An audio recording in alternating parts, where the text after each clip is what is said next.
Nagsimula ang episode sa isang black and white na flashback.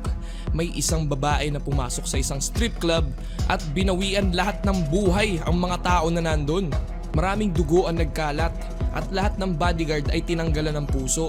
Kaya si Anton, ang tatay ni Alexandra na ang dating lakan na tagapagprotekta sa Maynila, nakita ang mga biktima na parte pala ng isang grupo na nagngangalang Skeleton Crew. Kasama din yung batang Alexandra at nagkataon na ang mga tauhan pala ni Anton ay mga sigbin. Si Optimum Pride! Okay. Yung mga tao nagiging aso, kaya mabilis silang nag-transform. Pero di mas mabilis nung iniwan ako ng tatay ko. Pero ngayon, ginamit nila ang pang-amoy nila at nalaman na ang babaeng pumatay sa mga tao sa club ay si Ramona. Isang leader ng mga rebelde na pumapatay ng mga iba't ibang grupo. Kaya binalaan niya ang isang colonel na baka siya naman yung susunod na papatayin. Ngayon, balik tayo sa kasalukuyan, may mga pulis na dumating dahil may lalaking na disgrasya sa pakikipagkarera. At pangatlong beses na yun nangyari sa loob ng isang buwan. At yung kotse ng nanalo ay nawawala, kaya dumating si Trece kasama ang kambal. Nakita ni Alexandra sa bubong ng sasakyan na may mga bakas ng kabayo at natuklasan nila na dinukot din yung jowa ng driver. Ngayon, nakita ni Alexandra na may ka-baby time na yung mga kambal. May kasama silang dalawang mga white-haired na shori pare. At sila'y mga taong hangin na si Hana at Ami at testigo din sila sa mga nangyari sa biktima. Nakita daw nila yung isang driver. Tall, dark, sobrang mysterious. Grabe ang animal appeal. Parang may sariling horsepower. Gets mo, girl? Kaya dahil may horsepower daw, agad silang pumunta sa isang building para makita si Senyor Armanas, ang pinuno ng mga tikbalang. Kinausap siya ni Alexandra dahil naniniwala siyang katribo ni Armanas ay sangkot sa mga taong nawala at nagkataon na matagal na ding hindi umuwi yung anak niya. Ngayon may isa na namang crime scene na pinuntahan ng grupo ni Alexandra. May isang repairman na tinamaan ng kidlat habang nag-aayos ng poste ng kuryente at 4 na beses na yun nangyayari sa iisang lugar. Halos kaparehas din sa insidente nung nangyari sa karera. Gumamit ng mahika si Alexandra at nalaman niya na may marka ng kidlat ang batok ng bangkay.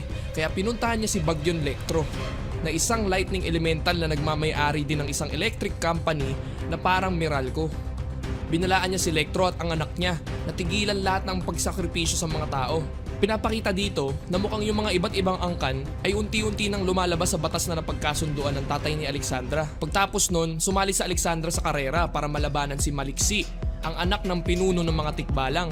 Sa gitna ng karera, literal na naging Ferrari si Maliksi. Pero buti na lang, di nag-iisa si Alexandra at pinabilis ng 2 taong hangin ang sasakyan niya. Kaya sa uli, siya yung nauna.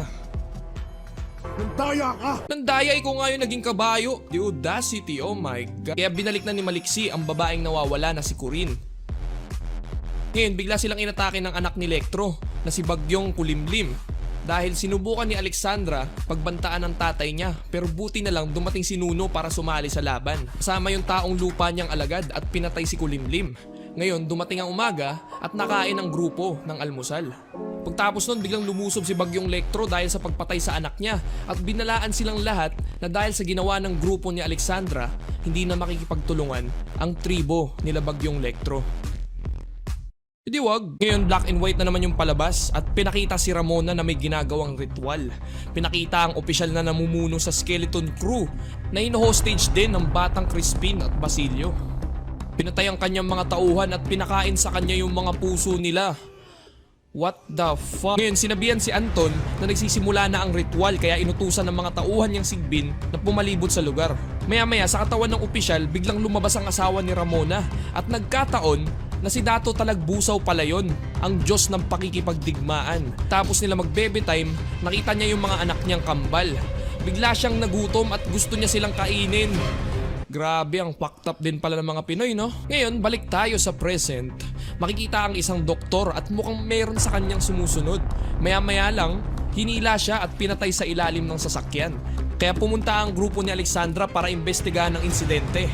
Dr. Petra ang pangalan ng biktima at isang dermatologist.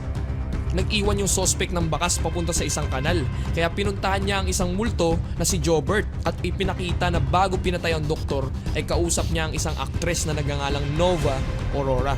Magkababata pala sila at presidente si Dr. Petra sa fans club ng aktres. Pagbalik nila sa sasakyan, nakita nila si Hank nakapang big time na damit at inabuso yung pabango kaya sinubukan buksan ni Basilio yung bintana pero nasira yung handle. Ngayon pumunta sila sa studio ng aktres at may nakasalubong silang duwende na si Amang Paso na nagbabantay sa aktres. Biglang pumasok si Aurora na umiiyak at sinabi na may nakikita na naman siyang nilalang na may pulang mata na non-stop siyang tinititigan kaya nag-imbestiga sila Alexandra. Maya-maya nag-send sa kanya ng video si Jobert at nalaman na tiyanak pala ang kalaban nila kaya agad sila naghanap. Nilapitan si Aurora ng tiyanak at pinakita na siya pala yung nanay nito. Pinatay niya yung anak niya na parang doktor sa abortion clinic like talagang non-stop yung violence pare.